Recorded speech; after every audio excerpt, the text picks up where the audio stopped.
agradecer al arquitecto Daniel Bonilla por el tiempo y la dedicación que está dándonos para calificar los proyectos de fin de carrera. Enseña en las universidades de los Andes y la Nacional, así que es un docente con amplia experiencia, como ya se habrán dado cuenta por sus comentarios. Y ahora lo dejo con ustedes para ver su obra. Buenas noches. ¿Se oye? Sí. Sí, yo no estoy oyendo bien. Bueno, yo lo que voy a presentarles hoy lo he titulado Premisas y tiene que ver un poco con lo que hemos venido viendo en estos días. Y es cómo uno construye un pensamiento y cómo con ese pensamiento actúa. Y ese pensamiento finalmente viene del origen de lo que uno es, de la influencia de lo que uno ha aprendido con la vida y del oficio, con básicamente la sumatoria de todas las condiciones. Entonces, la presentación la he partido como en dos grandes grupos. Un inicial donde muestro un poquito de qué se trata Colombia y qué es Colombia, desde la óptica muy de lo que compete al arquitecto y que nos afecta al arquitecto. Después les explico un poco los parámetros con que venimos trabajando, que tiene que ver con la palabra premisas, y al final les muestro unos nuevos parámetros o unos nuevos intereses que nos están generando, digamos, proyectos aproximados con otro nivel de conceptualización y de potencial. Entonces, esto es Bogotá. Bogotá, a diferencia, digamos, de lo que es Lima, es una ciudad que está colocada en el centro geográfico del país. Al estar colocada en el centro geográfico del país no tenemos mar, el mar está a 14 horas en carro, muy lejos. Pero es una ciudad análoga a Lima, es decir, este es un centro histórico, que tiene calles que bien corresponden a todo ese legado valiosísimo español del trazado de Indias, más las diferentes épocas históricas, y que justo cuando empieza a llegar a su perímetro en el centro histórico, se levanta, digamos, la parte, digamos, internacionalista de los años 60, con unos proyectos realmente singulares y bien logrados. Y después, pues, es una ciudad plana, ustedes ven, al lado de una gran montaña, y extendida, digamos, en un territorio que originalmente era un valle muy fértil, y un valle, digamos, comparado con los valles que ustedes conocen acá, como el Volcán, es un valle muchísimo más grande del territorio. Obviamente, dentro de eso ha habido intervenciones de todas las épocas, y algunas que seguramente ustedes en algún momento han estudiado, como los trabajos de Alfredo Salmona. Pero es una ciudad que sobre todo se ha constituido, y este es uno de los caracteres típicos de la ciudad. Es una ciudad que se ha hecho en edificios de mediana altura, con una utilización extendida del ladrillo que proviene de un grupo de arquitectos que hace 60 años visitó la obra de Álvaro Alto, quedó muy influenciado y empezó a hacer de una forma extendida este uso del ladrillo, entre otras porque Bogotá tiene muy buenas arcillas para esto alrededor de la ciudad. Entonces esta sería una imagen típica de lo que es la ciudad, pero esta es otra imagen típica de lo que es la ciudad, que es lo mismo que les pasa a ustedes, que nos pasa a tantos países de Latinoamérica, y es la ciudad construida sin arquitectos, una ciudad con ciertas virtudes en comparación a la otra ciudad, con otro tipo de complejidades, pero que las dos cohabitan en paralelo. A nosotros esto nos ha interesado es porque finalmente de ahí hemos aprendido cosas. Y por lo mismo, en la oficina hacemos una serie de investigaciones, varias llevamos en paralelo, a veces unas las dejamos reposar y avanzamos en otras. Pero hicimos, por ejemplo, este plano de la ciudad que no existía, y era mirando qué era ciudad formal y qué era ciudad informal, sencillamente porque nos daba la curiosidad. Como lo hicimos nosotros, no es un plano documental técnico, plano realmente más aproximativo, apoyado en nuestra práctica de trabajo en la oficina. Y al final esto lo que nos dio es que más o menos un tercio de una cuarta parte de la ciudad se había hecho informal y otra formal, lo cual no necesariamente implica que sea cierto. Yo creo que al final quedé un poco desconcertado porque pareciera que esto es poco comparado con lo que uno aprecia en la ciudad. Pero lo que era interesante de eso es que nos interesaba ver una reflexión de lo que pasaba en un sitio y en otro. Esto es una imagen de la ciudad formal, digamos, este territorio. y esta es una de las calles que produce la ciudad formal. Y entonces, al final, lo que es importante es que esto que ha sido hecho supuestamente por planificadores y arquitectos al tiempo, miren el tipo de calle que produce, ¿no? Y en contraposición está esta que es la ciudad informal, muy parecido a lo que sucede acá, que produce este tipo de vida urbana, ¿no? Que produce una mezcla de usos, vida urbana muy intensa. Y claro, uno se pregunta, si lo analizamos desde el punto de vista del valor de vida urbana, pues yo prefiero mucho más esto que lo que produce, digamos, la formalidad, ¿no? Y tal vez porque la formalidad ha sido excesiva en segregar los usos, y entonces por lo tanto la formalidad mal entendida lo que ha visto es, y ha creído es en una ciudad monopropósito, monouso, que separa, digamos, las condiciones, que las condiciones de uso se mezcla y la vida urbana se da, digamos, por una segregación. Y ahí, digamos, por supuesto que hay un punto de reflexión para uno tomar. ¿Está sonando usted? Se queda el cambio. Bueno, dentro de esto hay unos personajes que a mí me han interesado muchísimo, con los cuales en algunas épocas hemos sido próximos y hemos apoyado procesos que han hecho, en otras épocas no. Pero digamos que esos alcaldes, aquí hago una secuencia de un periodo de alcaldes, lo que me interesa con estos alcaldes es destacar acciones elementales. Los alcaldes en general tienen una idea, los gobernantes siempre quieren hacer la gran obra, la gran calle, la gran autopista, el gran hospital, pero lo que ha sido muy valioso en nuestra formación sobre política y sobre lo que esos políticos han hecho, justo se destaca con esta condición de alcaldes haciendo cosas elementales. Y entonces, a mí me encanta cuando dicen que en Colombia, y seguramente a ustedes también les pasa igual, hablan de que somos muy recursivos. Entonces tal vez una de nuestras grandes cualidades es ser recursivos, ¿no? Y eso tiene que ver con la limitación, pero al mismo tiempo tiene que ver con la capacidad del ser humano de sobreponerse a sí mismo ante la limitación. Y entonces,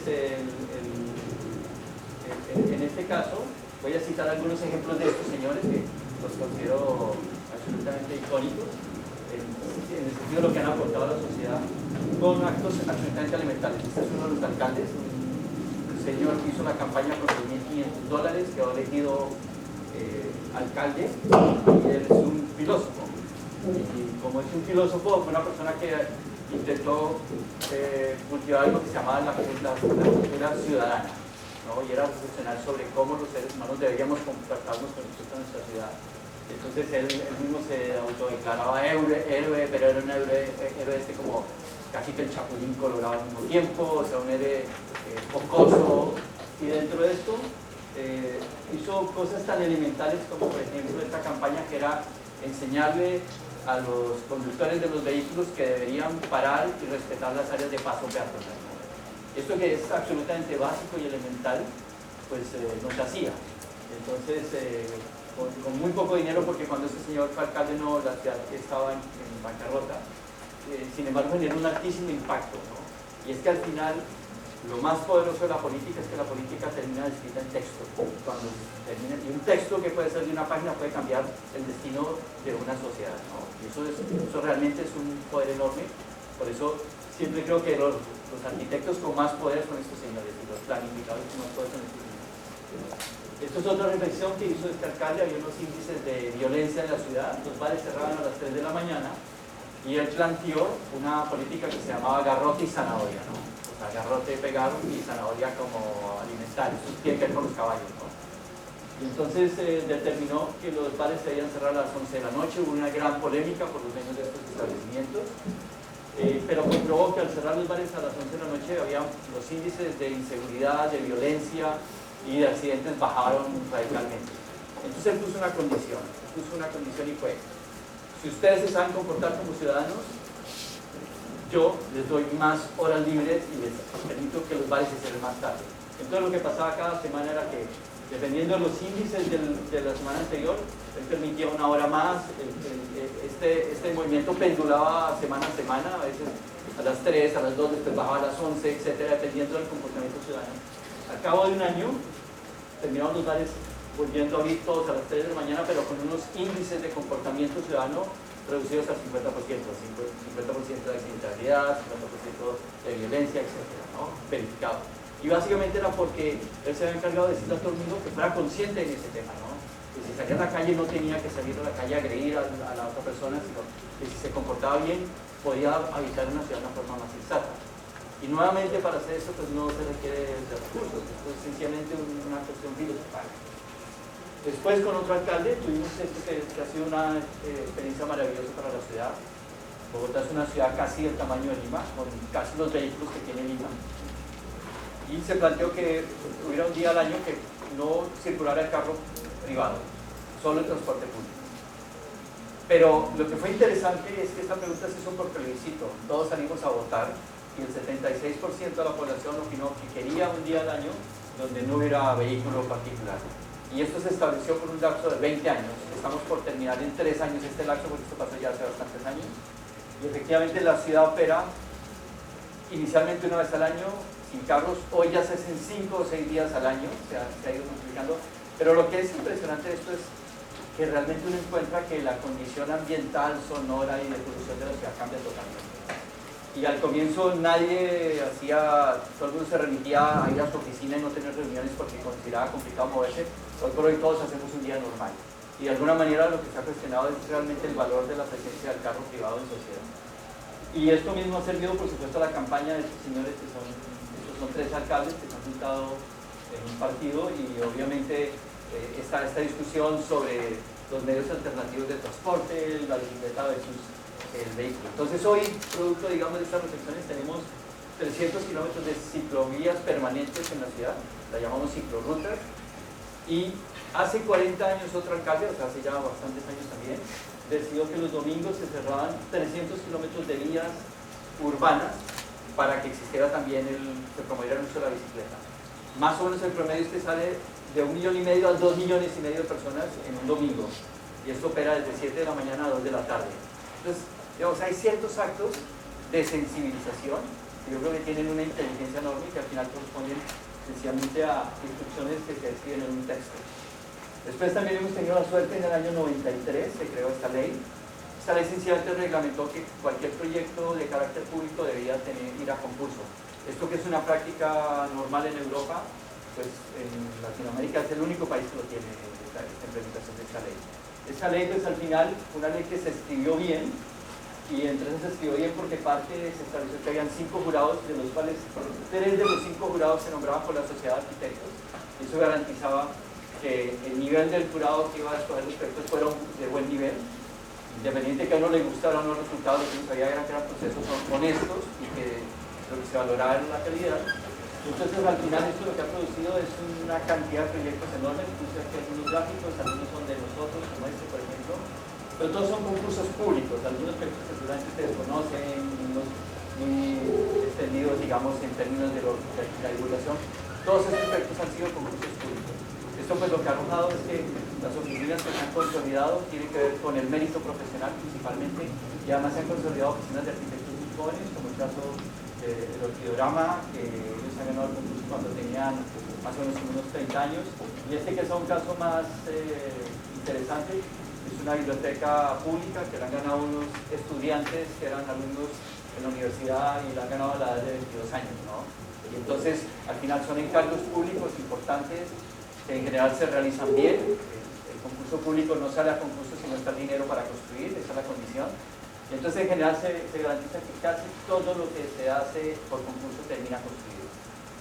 Puede que la calidad no sea la mejor calidad, todavía uno podría hacerlo mejor porque la contratación pública es compleja, pero sin duda esto ha aportado muchísimo a la calidad y a la promoción, digamos, de la arquitectura en el país.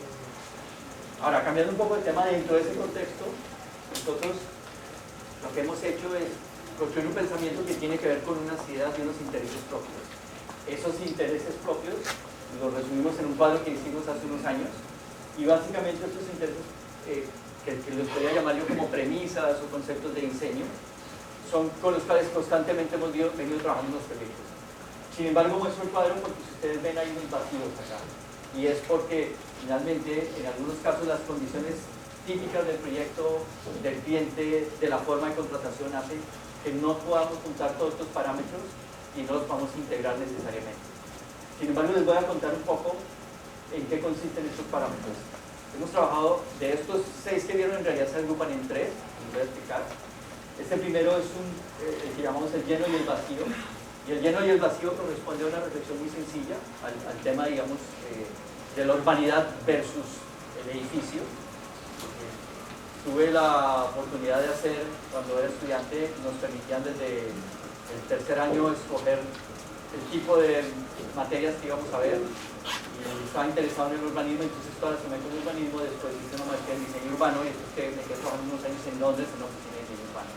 Entonces, finalmente, lo que ha contribuido a esta formación es a que tengamos nosotros un trabajo con alta sensibilidad sobre cómo el edificio se relaciona con la ciudad y cómo la ciudad se relaciona con los edificios. Y tiene que ver con esto, ¿no? Este es un patrón de una ciudad que no conocemos, pero que entendemos que es lleno y que es vacío y somos capaces de capitalizar en la cabeza. Y este es un patrón de una ciudad que sí conocemos. Y entonces, claro, la pregunta es, ¿qué es más relevante, el vacío o el lleno? ¿Y cuál es el vacío y cuál es el lleno? Y sin duda, lo que es más relevante es lo colectivo. Y eso no tiene discusión, ¿no? Entonces, nosotros con ese interés de que prime lo colectivo y los elementos que integren a la ciudad, hemos intentado que los proyectos siempre reaccionen a esa condición. Este es un ejemplo, es el Centro de Convenciones de Medellín, fue un concurso de estos públicos que menciono. Este proyecto lo que hicimos era, el terreno que nos daban era este, pero ya existían todas estas preexistencias, que era el edificio de empresas públicas, el Teatro Metropolitano y el recinto ferial. Nosotros lo que teníamos era que desarrollar un centro de convenciones en este sitio. Fuimos al lugar y lo que pensamos era que existía esta plaza absolutamente maravillosa, que seguramente también ustedes la conocen. Nos pareció que esto realmente era lo que tenía mayor valor. Por tanto, lo que hicimos fue una operación donde lo que pensamos fue el vacío y la relación del vacío como un elemento conector, y eso fue lo que nos dejó el espacio para poner el lleno, ¿no? Entonces, en esa operación lo que hicimos fue juntar el espacio de plaza de pies descalzos a través de una plataforma que pasaba por el proyecto y juntaba las diferentes arquitecturas y los diferentes usos. Y de esa manera, lo que se pretendía era que este no fuera un edificio cerrado, sino que fuera un edificio justo articulado con su entorno. De ahí, digamos, un edificio urbano. Al final la operación termina siendo este edificio, que si ustedes ven, en este caso es el nivel de la calle, y para ingresar estamos a 6 metros sobre este nivel, pero hay unas aproximaciones largas que permiten ascender de forma muy sutil, muy suave. Y al final esto es la cubierta de los usos de convenciones. O sea, aquí debajo están todos estos talones, que en realidad se semihundían, con unos taludes a 3 metros se hundían y se salían 6 metros hacia arriba. 650, y entonces por eso preguntaba un poco antes en el proyecto que estamos viendo, en realidad este es un techo que es un piso, o sea, esta es la cubierta de todos estos usos, pero en realidad este es el piso y es un piso urbano, ¿no? Y realmente el sentido de esto tiene que ver con lo que el proyecto deja y la arquitectura de lo que el proyecto produce, la materialidad inclusive, tiene un nivel de relevancia menor, ¿no?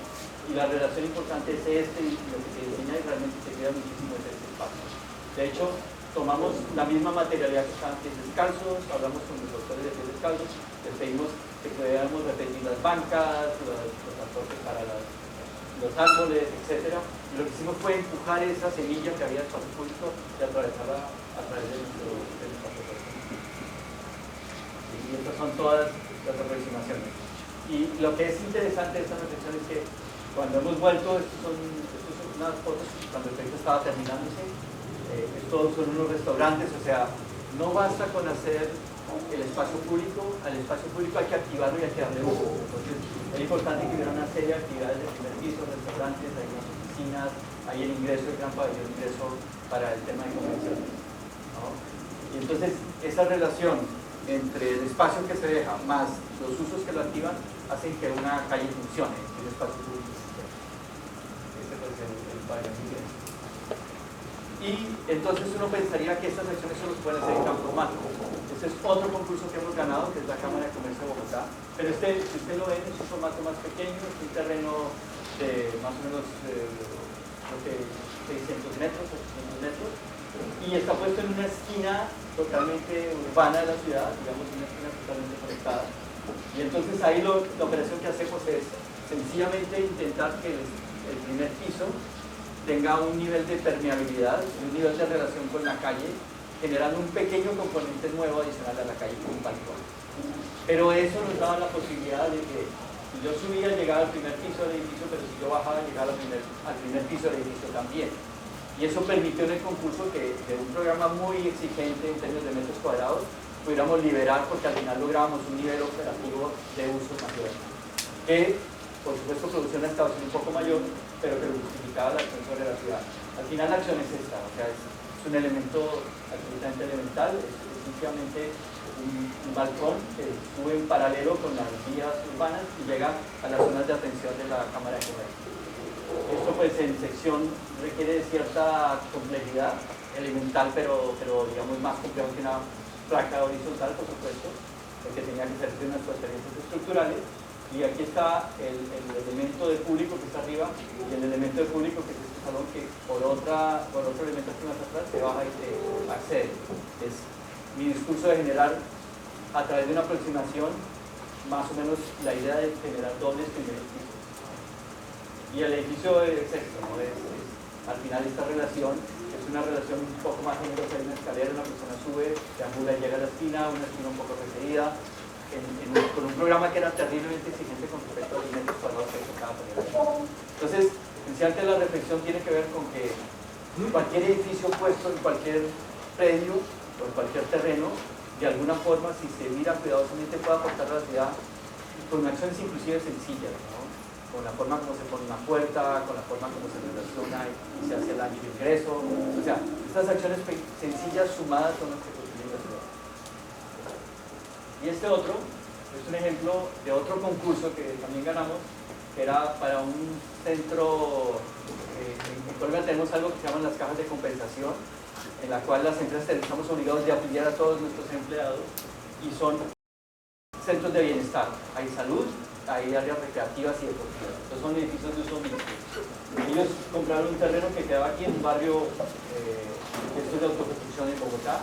Y lo que encontramos es que cuando vimos la macroescala, este terreno de este tamaño tenía una relación con el sistema hídrico, con la montaña, y entonces lo que nos llevó a concluir es que era importante que ojalá este proyecto dejara algo de espacio público a la ciudad, entre otras porque el contexto donde está localizado tiene muy poco espacio público.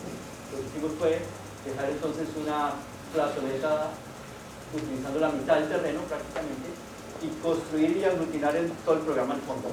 Pero este programa tenía una característica, era un programa que demandaba hacer unas piscinas. Lo lógico y lo normal era que poner todas las piscinas por arriba. Nosotros lo que hicimos fue poner justo las piscinas debajo de la plaza. Entonces esta plaza tiene una característica y es que es una plaza de agua en una ciudad que tiene más o menos la temperatura de Cusco, Bogotá. Entonces digamos que hay una condición especial y es que es muy raro ver a alguien en vestido de baño y tuvimos que generar unos cubos que salían allí, los niños salen en vestido de baño y se botan por unos toboganes que llegan a la piscina que está aquí debajo, y hay unas grietas en el piso para poder ver la piscina y unas mirillas para poder ver la actividad de agua, que es exótica en Bogotá. En Bogotá hay muy pocas piscinas por el clima. Entonces eso se convirtió en este edificio, este es el debajo de esa piscina que está ahí debajo, pero lo que demuestra es que la luz es súper poderosa. O sea, cuando yo abro un hueco acá, tengo más o menos 22.000 luces. Cuando tomo la luz por la ventana tengo más o menos el 10% de esos 22.000 luces. Entonces cualquier hueco que yo haga hacia la cubierta, que son estos huecos, permiten tener un nivel de iluminación como el de abajo. Que fue lo que hicimos, jugar justo con esa condición. Y estas son algunas imágenes, estas son las mirillas, aquí ven una niña viendo las personas nadando allí abajo. Las piscinas son algunas de entrenamiento termolímpico, otras son recreativas. Y este edificio pues tiene, digamos, lo importante es que al final el solar era este tamaño, el programa hubiera podido ocupar todo, pero al final lo que se hizo fue justo dejar este espacio, pero adicional al espacio una singularidad y era el tema del agua. Entonces hasta ahí esta reflexión sobre el lleno y los vacíos, con estos vistos de esa óptica. Hay otro tema que nos ha interesado, es el tema de la flexibilidad en la arquitectura. Uno de los cuestionamientos que siempre hemos hecho es ¿cuál es la naturaleza de la flexibilidad de la arquitectura? Y hemos encontrado que la flexibilidad de la arquitectura está mayoritariamente dada por el mueble, es decir, este espacio lo podemos cambiar cambiando las sillas. pero este muro no lo podemos cambiar, la relación con el exterior, bueno, ustedes aquí en estos 5 años cambió un poco, pero digamos que en general la arquitectura corresponde a cosas que están absolutamente enclavadas a la tierra y al suelo, y por lo tanto tienen una limitación de la flexibilidad. Entonces nos pusimos a estudiar a través de otra investigación. Estas investigaciones, les aclaro, nosotros no somos academicistas, son investigaciones hechas para una oficina que hace arquitectura, entonces son investigaciones muy sencillas, no elaboradas como las investigaciones, digamos, académicas que se hacen en los universitarios, son mucho más reguladas. Y aquí pues encontramos que había muchas formas de flexibilizar un espacio, y una de ellas es, por ejemplo, la interpretación.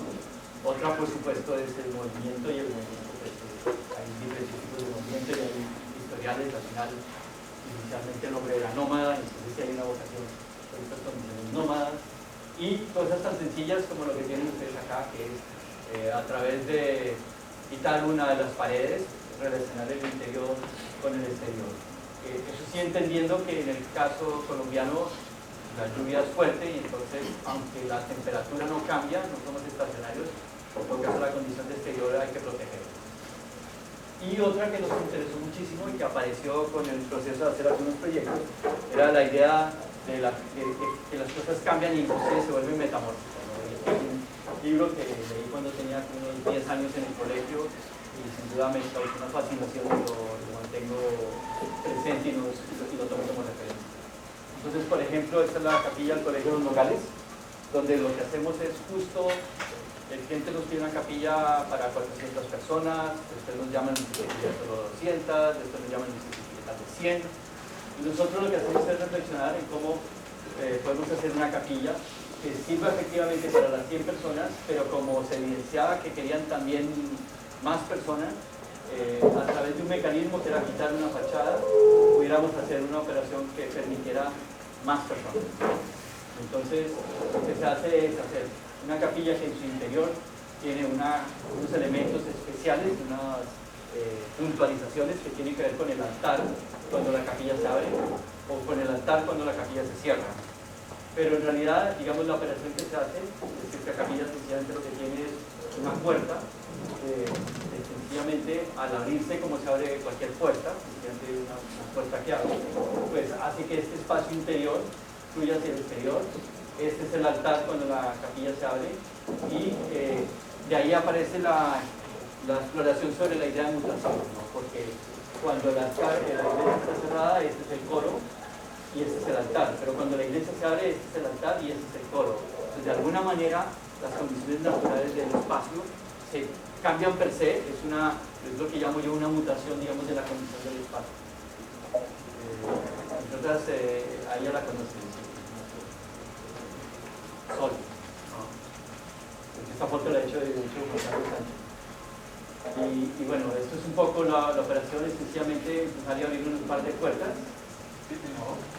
Que finalmente permiten esa condición de que el exterior y el interior se relacionen, pero esto tiene un impacto en la forma de usarse. Esta es una capilla que cuando inicia el rito, los padres deambulan, están sonando los coros, y deambulan y vienen y abren la puerta, y cuando abren la puerta hay una condición entre escenográfica y emocional que afecta, digamos, a todos los que están allí, porque ver a un par de puertas es un acto emocional.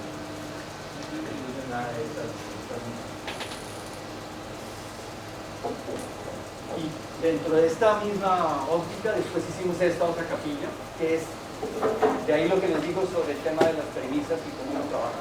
Esta capilla es 100% idéntica a la anterior. O sea, son los mismos 3 principios aplicados, pero es aplicado en una condición diversa de paisaje. Aquí lo que hicimos fue poner un elemento en la mitad de una condición de montaña vecina a Bogotá. Hicimos varias cosas, digamos, contradiciendo el canon, digamos, normal de instalación de las capillas históricas. Lo colocamos en la parte baja de la montaña, lo colocamos atravesando de la parte alta y mirando hacia el occidente, pero lo hacíamos así porque justo lo que pretendíamos con una planta muy pequeña de 100 metros, que tenía una serie de espacios y de ambulatorios para llegar, lo que pretendíamos es que justo este cuerpo sirviera para ser cambiante, ¿no? Después hay consideraciones particulares, esta condición de esta textura compuesta piel, que ahora hablaré de las pieles, que es el tercer tema. La tomamos pues de este bosque que acaban de talar, es decir, de cosas que no se encuentra allí. La piedra la encontramos subiendo por la carretera hacia el lugar, que son casualidades gratas que finalmente si uno mantiene una capacidad de observar con cuidado, pues las va potenciando. Y este es el elemento, así es cuando está cerrado, en una condición de penumbra, pero así es cuando está abierto, ¿no? Esta condición de correr el cuerpo, justo para hacer exactamente lo mismo que hacemos con la otra capilla. Entonces, insisto, esto lo que tiene interesante es que es un proyecto que el criterio es 100% idéntico al otro, sin embargo, en su apariencia es diverso, ¿no? Porque al final lo que es interesante es que si las hipótesis son abstractas, uno las puede convertir formalmente de manera diversa. Pues es la operación en este caso, se corre el cuerpo, unas analogías con respecto, digamos, a esta idea, pero en realidad es un cuerpo que se desliza, es este cuerpo, que sencillamente es un cuerpo que sencillamente se desliza y se cierra o se abre. Pero esta foto tiene un truco, porque esta foto tiene oculto cómo se mueve esta capilla. Mira, esta capilla se mueve así. Vamos a ver, tiene su complejidad. 4 HP, 4 Human Power, empujando para que se logre cerrar. Y claro, como el proceso de hacerse, esta es una capilla privada, en el proceso de hacer la capilla, el cliente nos expresó que le preocupaba porque habíamos especulado sobre poner motores y otras cosas, pero al final nos fuimos por la fuerza manual. Entonces el cliente que se sintió un poco preocupado aceptó que se hiciera. En el proceso nos equivocamos en varias cosas porque esto es ingeniería mecánica y aunque es muy sencillo, los ingenieros mecánicos todo el tiempo mueven cosas y por supuesto los arquitectos nos aterran. Pero nos equivocamos en que pusimos esta llanta muy pequeña, esta llanta es de este tamaño, y el problema es romper la inercia, o sea, el problema es que arranque. Una vez arranca, rueda fácil, pero hacer que arranque es difícil. Por tanto, el dueño compró este número para... hasta donde sé no lo he usado, pero ahí está.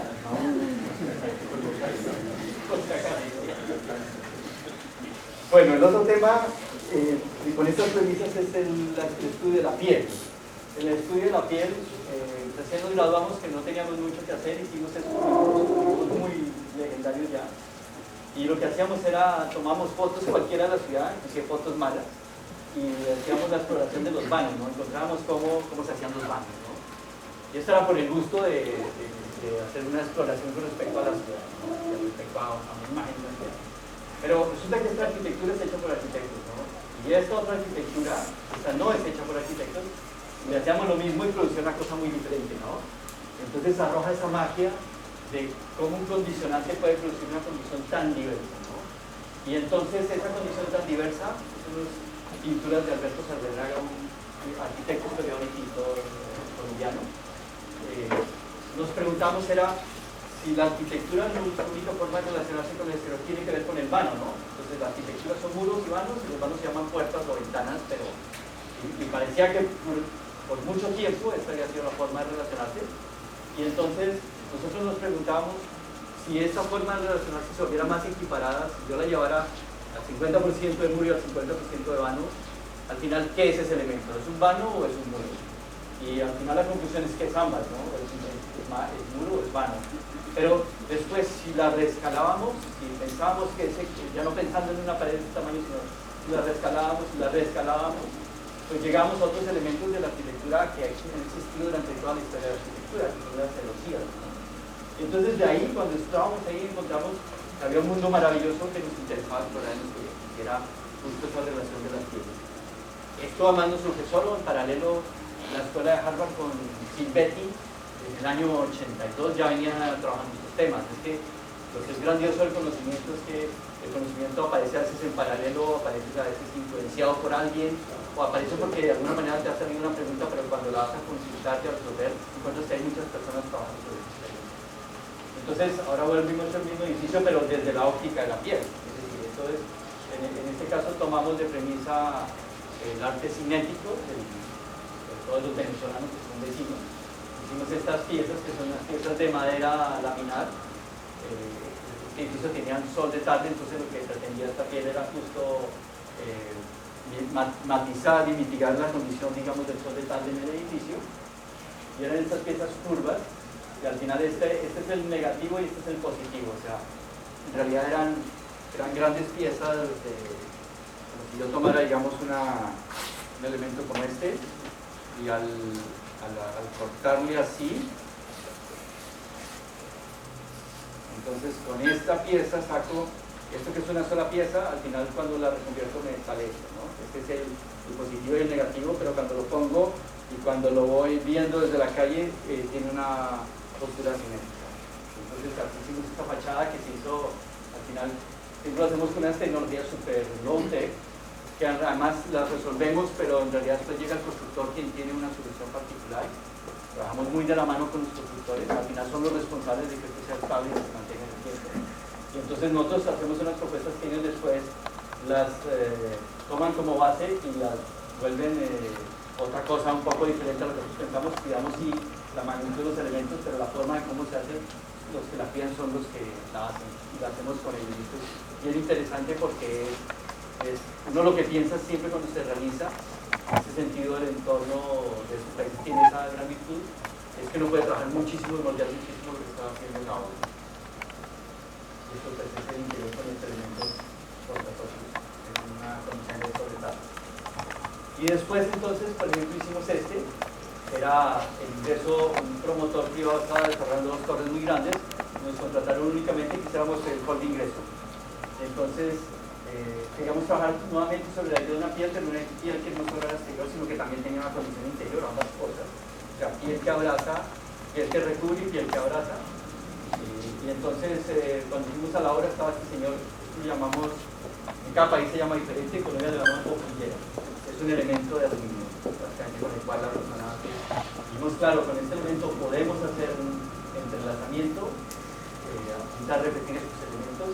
Lo que terminamos haciendo fue un ingreso, que es este elemento, que es bastante justo, una especie de tejido arquitectónico, que tiene esa condición de un aluminio anodizado natural mixto, y que tiene, digamos, la segunda torre ya está construida, que está acá, y esta es la primera torre que está en este momento terminando. Entonces hicimos un elemento que se encajaba ambas con una condición neutra, y que tenía justo esta condición de dejar pasar la luz también desde los costados. O sea, al interior pasaba la luz, digamos, exterior a través, digamos, de estos caminos.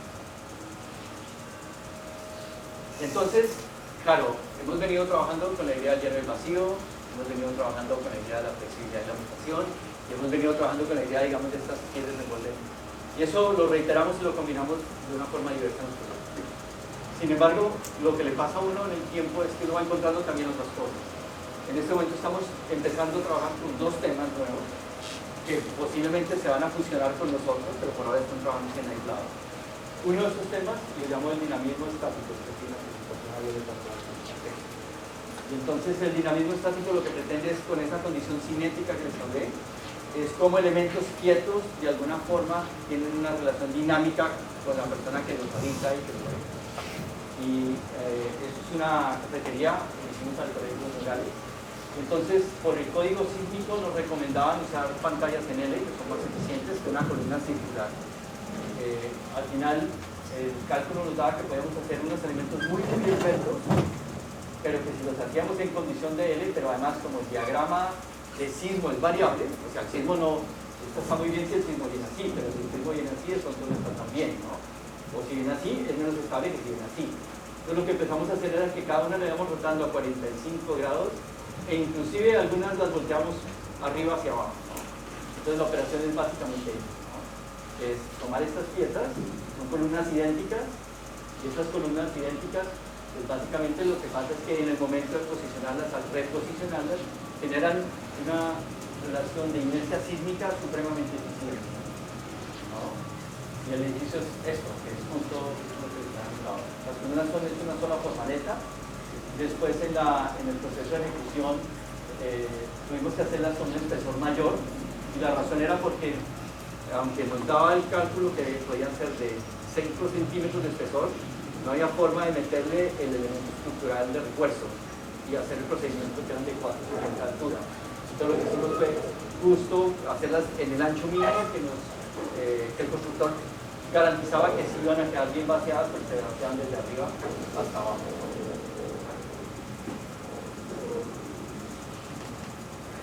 El resto de estas columnas pues habitan también el interior del espacio. Esto al final es una cafetería que se reconvierte también en un auditorio.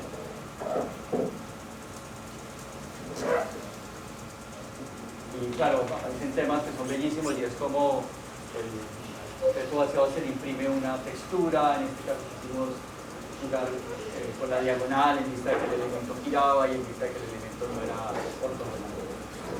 La formaleta, que es una formaleta de madera tradicional, está puesta en. Y el otro tema que estamos empezando a trabajar es de sumatoria. Hemos hecho históricamente muchos monovolúmenes de gran masa y lo que estamos intentando es estudiar qué pasa si intentamos que el volumen se parta en piezas, ¿no? Y cómo esas piezas sumando. Entonces, una prueba que hicimos fue con el edificio de primaria del Colegio Anglo, nuevamente arcilla, pero lo que hacemos es que trabajamos primero sobre esta base de esta unidad. El colegio tiene 6 cursos por grado, entonces la unidad es el curso, pero si lo repito 6 veces logro un grado, y si lo repito esas 6 veces, la repito 4 veces, logro 4 niveles, que eran los 4 niveles que se requerían para el edificio de primaria. Y entonces el edificio justo es esa condición, más unos elementos complementarios como la biblioteca, la parte de administración, toda esta sumatoria de piezas. Cada pieza está suelta en sí misma y están hiladas básicamente por las condiciones de circulación que son los de la cinta, ¿no? Digamos estos elementos que los articulan. Y en esto, adicionalmente, trabajamos un poco. Este es un típico proceso de estos colegios que van haciendo un edificio y hay arquitectura existente que se va reemplazando poco a poco los procesos selectivos. Entonces a este colegio le estamos haciendo ahora un nuevo edificio, que no voy a mostrar, pero es que cuando se termine este edificio se quita, que es el edificio de matemáticas.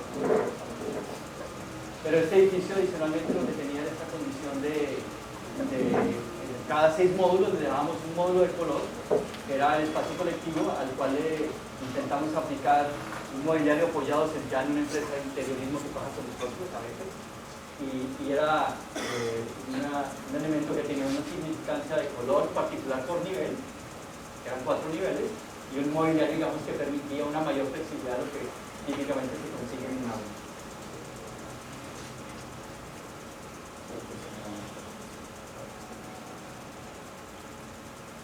Esto creo que es un video, pero vamos a ver si lo puedo hacer funcionar.